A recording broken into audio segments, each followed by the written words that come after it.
ఈ మధ్యకాలంలో మన భారతీయుల్లో హెల్త్ కాన్షియస్నెస్ పెరుగుతోంది. ఫుడ్ చాయిసెస్ లో మార్పులు వస్తున్నాయి. ఫైర్ సైడ్ వెంచర్స్ అనే సంస్థ చేసిన సర్వేలో 63% మంది హెల్తీ స్నాక్స్ తినేందుకు ప్రిఫర్ చేస్తున్నారట. ఇక 50% పైగా healthy grains, millets, dry fruits తమ డైలీ మీల్స్ లో భాగం చేసుకుంటున్నారు.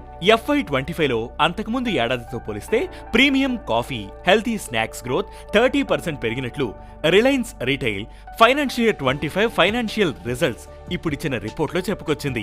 ఇక హెల్దీగా ప్రమోట్ చేసుకుంటున్న ప్రొడక్ట్ సంఖ్య కూడా ఏటా 1.2x పెరుగుతోంది. 2030 నాటికి భారత్ లో ప్రోటీన్ సప్లిమెంట్స్ మార్కెట్ $429 మిలియన్ చేరుతుందని మరో సర్వేలో తేలింది. అందుకే ఒకప్పుడు ప్రీమియం ఫుడ్స్ గా ఉండే అవకాడో, డ్రాగన్ ఫ్రూట్స్, కివీస్ వంటివి ఇప్పుడు రూరల్ మార్కెట్స్ లోనూ దొరుకుతున్నాయి. ఒక్క అవకాడో దిగుమతులే 2014-15 నుంచి 2023-24 మధ్య 11,585% పెరిగిందంటే అర్థం చేసుకోవచ్చు మిడిల్ క్లాస్ లో వీటికి డిమాండ్ ఏ రేంజ్ లో ఉందో. స్నాక్స్ లోనూ మిల్లెట్స్, రాగితో తయారైన వాటిని ప్రిఫర్ చేస్తున్నారు. ఇంట్లోనూ రాగి, జొన్నలు వంటి పోషకాహారానికి ప్రయారిటీ ఇస్తున్నారు.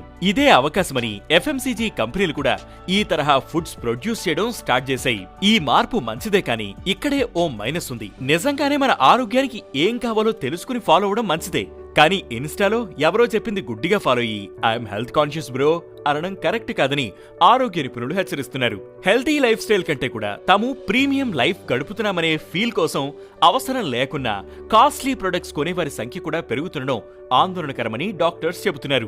హెల్త్ అనేది లైఫ్ స్టైల్ అని, కానీ అది ట్రెండ్ కాదని వార్న్ చేస్తున్నారు. అందరికీ అన్ని ఫుడ్స్ పడతాయనే గ్యారంటీ లేదని, ప్రతి వ్యక్తి అపటైట్ ఒక్కోలా ఉంటుందని, హెల్దీ అని చెప్పి సోషల్ మీడియాలో ప్రమోట్ అయ్యేవి అన్నీ హెల్దీ కావని, ఆ ట్రాప్ లో పడద్దని హెచ్చరిస్తున్నారు. మీ బాడీకి తగిన ప్రోటీన్, ఫైబర్, కార్బోహైడ్రేట్స్ అందిస్తూ బ్యాలెన్స్డ్ గా ఉంటే డైట్ ఎంచుకోవాలని, అవసరమైతే దీనికోసం డైటీషియన్లను సంప్రదించాలి తప్ప ఇన్ఫ్లుయెన్సర్లను గుడ్డిగా ఫాలో అవ్వదని ఆరోగ్య నిపుణుడు సూచిస్తున్నారు.